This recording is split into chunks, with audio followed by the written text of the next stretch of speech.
Hey there, everybody. Welcome into a new episode of the Rapala Collegiate Bass Podcast. School for most of these anglers is wrapping up for the spring semester. They're looking forward to the summer. So we're going to bring you several more episodes here coming up. The Collegiate Bass Fishing Championship presented by Bass Pro Shops right around the corner. We'll have plenty of talk pertaining to that as well, leading up to that historic 20th National Championship for the Association of Collegiate Anglers set to take place at Lake Hartwell in Anderson, South Carolina.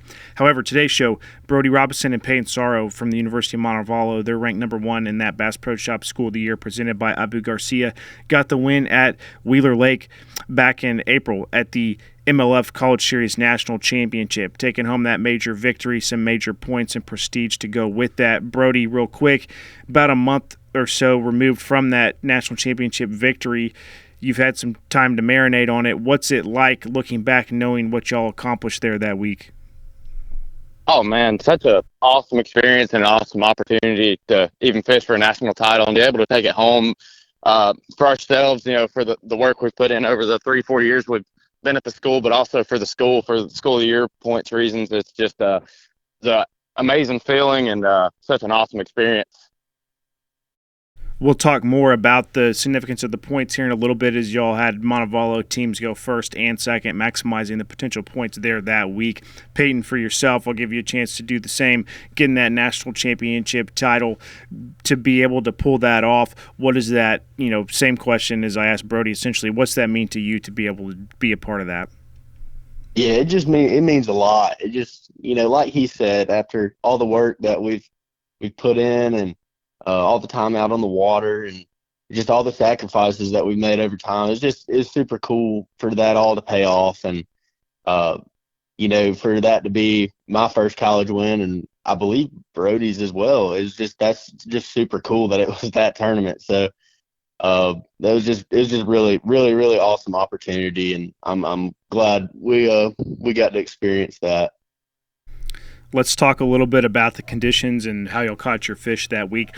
Leading up to that event, just the weekend prior, the ACA was at the Pickwick Slam on the Tennessee River, just a couple lakes down from Wheeler, and they had shortened event due to weather, had a lot of rain in the area, some storms over that time span. So decent bit of water moving through the Tennessee River system at the time. Talk a little bit about the conditions and how that set up, because also it was early to mid-April, and one thing that I find interesting, we come from Texas where, across the state, depending on where you're at, we're obviously a little further south, a little bit warmer, but those bass start spawning in February. When we come over to Alabama that time of year, I sort of expect them to at least have been pretty well started with a decent bit of them maybe already having spawned, but that's not the case, especially this year. It seemed like when we were over at Pickwick. Was that the same at Wheeler? Kind of talk, Brody, about the conditions from the weather to the lake to how the fish set up that week.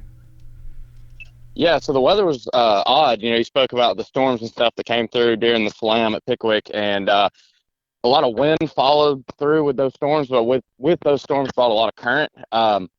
That brought rising water conditions, being as Wheeler is a flood control reservoir. And so it kind of threw everybody for a loop. And, with a day and a half of practice in the format of the MLF National Championship, it made for a very interesting tournament. But we went into the tournament kind of expecting, what you're saying, a spawn type deal, preparing to spawn and stuff like that. And spent our entire practice looking at spawning areas or staging areas right outside the spawns, things like that. And we had probably the worst practice I think I've ever had. It was really bad. We had 2 keeper bites over our day and a half, and both were doing polar opposite things, different ends of the lake, things like that.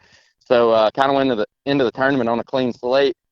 And with the last 15 minutes of practice, we just started scanning, and it was actually a joke between us.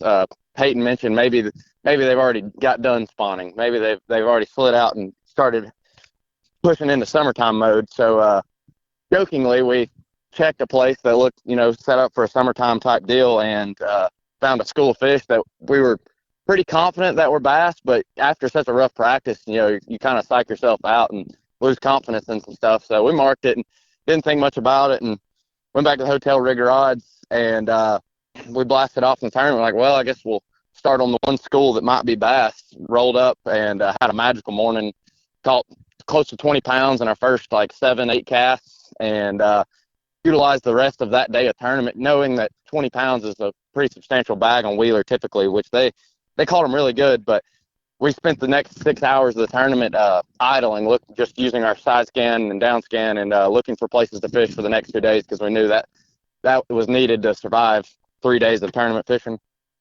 But it just kind of caught us off guard expecting a spawn and found a lot of post-spawn fish. Some pre-spawn fish were mixed in, but it was just an offshore staging area that we were kind of utilizing in a 4-mile section of the lake, while I know others were catching staging fish and fish pushing up into the bushes and flowers and stuff. But I think the smallmouth definitely helped us out being offshore. The smallmouth a little bit more muscular, had a little more weight on them.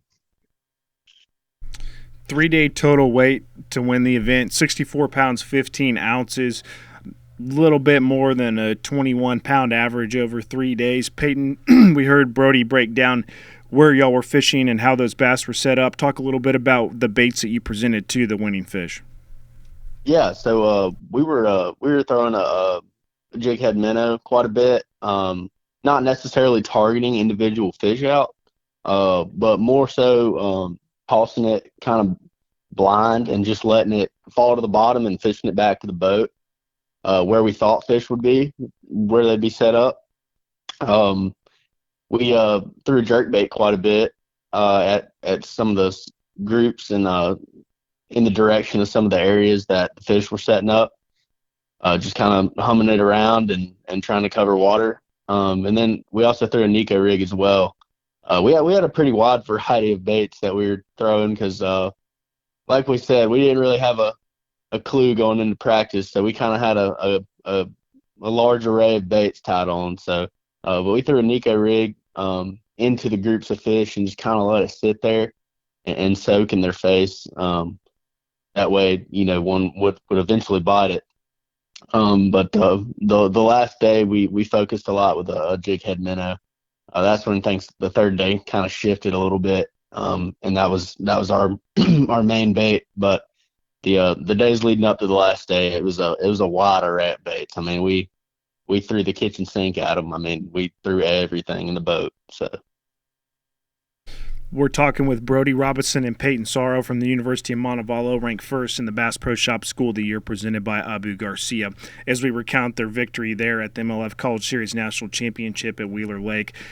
The second place pairing was Nick Dumke fishing solo, also from the University of Montevallo. So that week, Montevallo had its top two teams in first and second, maximizing the points there that were available. They earned a total of 3,980 points on the season. Now they're up to 33,180, leading second-ranked UNA by a little over 3,800 points. Brody, talk real quick that week to have you guys go 1-2. It's happened several times now over the last couple of years since I've been involved here with the ACA that I know of, to be able to get that maximum amount of points at an event. What does that mean for the team's goals, obviously, as y'all are pushing towards trying to win that fifth straight Bass Pro Shop School of the Year presented by Abu Garcia? Oh, man, super cool deal. And, it's always cool to, we sit around Montevallo and bounce knowledge off each other and spend time on local lakes, competing against each other, and to see it come full circle and have guys in first and second in such a substantial event like that is super special. And, we say it a lot. It's iron sharpens iron. We showed up to the MLF National Championship with, I believe, 17 boats qualified. And just that feat in itself is pretty astonishing. But pull off first and second was really cool. And to see some good friends do really well in the tournament, we're really closely knit group. And to see it work out like that it hit it home. It was really cool. Maximizing points, always a big deal. It's what we talk about every year. Any of these teams that do well towards the top 5, the top 10, and also just the top 25, having that consistency, going out and doing well at each and every tournament throughout the year. It's at a point where any little bit of slip can be the difference in first and second, third, fourth, and fifth. And so when you go out there and you do what y'all were able to accomplish, that's obviously the end goal, the maximum potential that someone can pull off at a tournament. Peyton, talk a little bit about the mindset from the team going into that event. Is first and second the ultimate goal? Do y'all try to not put the pressure on yourselves to achieve that so that you're not fishing maybe a little timid or or kind of out of your comfort zone, knowing that you've placed expectations upon yourself to go out there and have a first and second? Entering that tournament, what was the goal versus how it all played out? Yeah, I feel like, to be honest, we never really, I would say it's just kind of a thing around here. You just kind of know what's expected, and whether that's first and second or, first and third, we don't really have a goal set. It's just you kind of know to go do your best and give it all you got. And however it shakes out is how it shakes out. We don't try to put too much pressure on ourselves, and we don't try to sulk in things and talk about it. We just kind of go do our thing. And I feel like our team is really good about just going out there and putting it all out on the line. We got a lot of guys on our team that want it really bad, so it just kind of goes hand in hand. The talent we got, and then the mindset that guys have here, just the competitiveness. It works together to where we're able to go out there without having to, establish goals, and everybody just knows to go do their thing, and it typically works out pretty well for us. As we mentioned just a moment ago in that question to Brody, Montevallo leads second-ranked UNA by just over 3,800 points. Only a couple more points earning opportunities left, including the Triple Points Collegiate Bass Fishing Championship presented by Bass Pro Shops here with the ACA, the historic 20th National Championship that we'll talk about to wrap things up here momentarily. Brody, with that lead going into the end of the season, Montevallo has an opportunity to continue to make history. Initially, it was only so many schools. I believe there's two others, McKendree and UNA, that had ever won the Bass Pro Shop School of the Year presented by Abu Garcia multiple times. When y'all won your third in 2023, y'all became the first team to win 3. Last year, the victory, making it the 4th, obviously then becoming the first team to win 4. This year, a victory would make 5. Talk about what the season has been like so far, and if y'all are able to pull that off, what would it mean to be a part of as many of those titles as you will have been in your time at Montevallo? Oh, super special opportunity to even think that's a possibility. Coming into the season each year, everybody kind of comes in with a clean slate and just, forgets about the last year.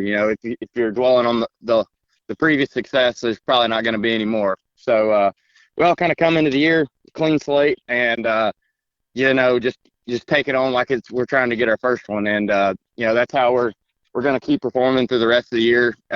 We're still a points event ahead, so anything's possible, and I think the guys are just going to keep their heads down and fish like we're fishing from behind, and I look forward to seeing how it plays out and seeing how the rest of the season goes. Yeah, that's right. I believe both UNA and Carson Newman, among others, in the top 25. I'm sure we'll have one more event outstanding on the Bassmaster College Series following the conclusion of the Collegiate Bass Fishing Championship presented by Bass Pro Shops. So we'll have updated point standings coming out here a couple times towards the end of the season before those rankings are finalized. But as I mentioned, the last ACA event to count towards this point cycle is a Triple Points Collegiate Bass Fishing Championship presented by Bass Pro Shops. It's going to take place there at Lake Hartwell. This is ACA's historic 20th.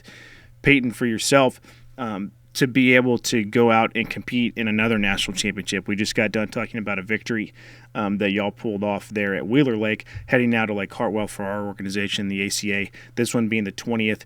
Also yourself, being familiar with the area there around Anderson and Lake Hartwell, what does it mean, all those things combined together for you and what you're looking forward to here in about 2 weeks as that event is set to take place? Yeah, it means a lot. I'm trying not to get, too excited. Just going to kind of go into it like I've never been there before. But now me and Brody are pumped up the fact that we get to fish another national championship, especially on waters that we're familiar with. That makes it even cooler, just the possibility of maybe being able to pull off another win. But, it's fishing. There's a lot that goes into it. But no, I think it's going to be a really fun event for everybody. So super excited to be a part of that. Yeah, we're definitely looking forward to it, starting to ramp things up here in terms of writing articles, posting on social media, obviously behind the scenes getting ready. So we're, as a group and myself, we're looking forward to it too, as it's just about 2 weeks away from kicking off and being able to wrap up the season, being the 20th, culminating with everything that comes with that. Definitely something to look forward to. Brody, also just kind of a pulse as well. What are your thoughts as we've talked today? Won a national championship. You've got an opportunity to try and win a second in this cycle. I was thinking about this leading up to the interview. In my time that I've been covering college fishing here with the ACA, both in our organization and through the Bass Pro Shop School of the Year presented by Abu Garcia, which encompasses all the other two major organizations. I believe that in a cycle, I don't know necessarily that the same two-angler pairing has won multiple national championships, but I'm fairly certain that Bethel University in a cycle had two different teams win at least two of the three major national championships in a year. Going into the ACA's historic 20th here coming up, what does it mean to y'all to have an opportunity, both yourselves, to win a second national championship, or even if you had teammates able to do it? Kind of significance of that. A little bit of a convoluted, long question to get to, but to have an opportunity to continue to win more national championships this season here in 2025, what's that mean to be able to go out and have a shot at it coming up? Oh yeah, and especially after that, our recent win, that just kind of lights the fire. Once you experience it, really want to do it again. So super excited to get into Hartwell. Wheeler was kind of my familiar waters, TVA style fishing, and Hartwell being more Peyton style of fishing. I'm really excited to see how it plays out, and we have a lot of guys on the team that have spent a lot of time on Hartwell or lakes comparable to it. So I think that there's a good shot for someone to have some good success at Hartwell. And, I think it's lining up to be a really fun tournament, like Peyton said, and just going to enjoy the time and try to do our best and see how it plays out. This year's Collegiate Bass Fishing Championship presented by Bass Pro Shops would be the second time the ACA has contested a major national championship there at Lake Hartwell. We've been there a time or two in the spring, this time being the second national championship. So for the time of the year and the window in which we're going to be there, a little bit of past history, not a ton, but some stuff to build off of in terms of how these fish set up. Obviously, the herring are going to play a factor.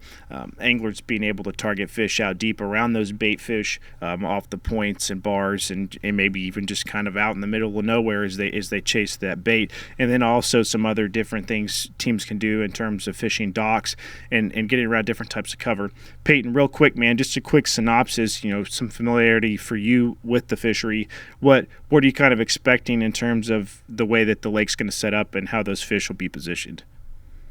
Yeah, I think there's going to be a lot of fish spread out along the lake. I think probably close to the beginning of the week it's going to be really fun, really easy to get bit. But then later in the week, as pressure starts to hit them, Lake Hartwell is definitely one of the most pressure affected lakes in the country. I would be willing to say by the end of the week it's going to be a little tougher. But there's going to be fish, I think, spread out everywhere. Like you said, ends of points, ends of bars, that kind of thing. There's going to be big groups of fish, kind of just roaming around looking for bait.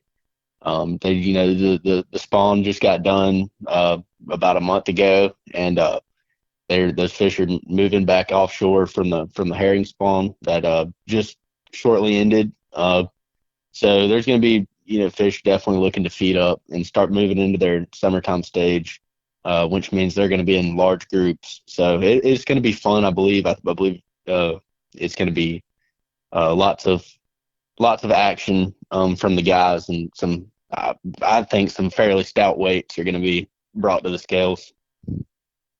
Yeah, it's one thing that you can count on, it seems, when we go to Lake Hartwell, is the opportunity to get a lot of bites and catch a lot of fish. The last time we were there was April of 2024, and at that tournament, I believe we weighed close to over 1,000 fish each day, which almost amounted to each team in the field weighing in a limit each day at tournament competition. So they swim out there, and they're ready to be caught, and we're looking forward to getting that event started off here soon. The Collegiate Bass Fishing Championship presented by Bass Pro Shops, the ACA's historic 20th National Championship Championship tournament. Go to our website, collegiatebasketchampionship.com, and keep an eye out on social media for more information pertaining to that as we lead up to it.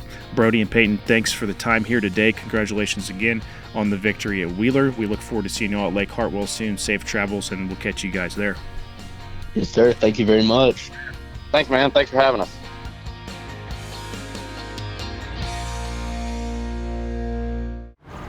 Welcome to Minnow King. How can I help you? Everything looks good. I'm friggin' starving, man. Been spawning all morning. Ugh, TMI, bro. What do you want? I'll take a Crush City freeloader and gizzard shad. Anything to drink. Water. Pull ahead, please.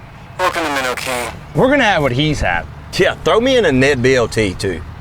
Pull ahead, please. Calm down. Quit feeding him so much. Hey, man, I'm trying to, man. If you If you overfeed him, he's gonna hide under a log.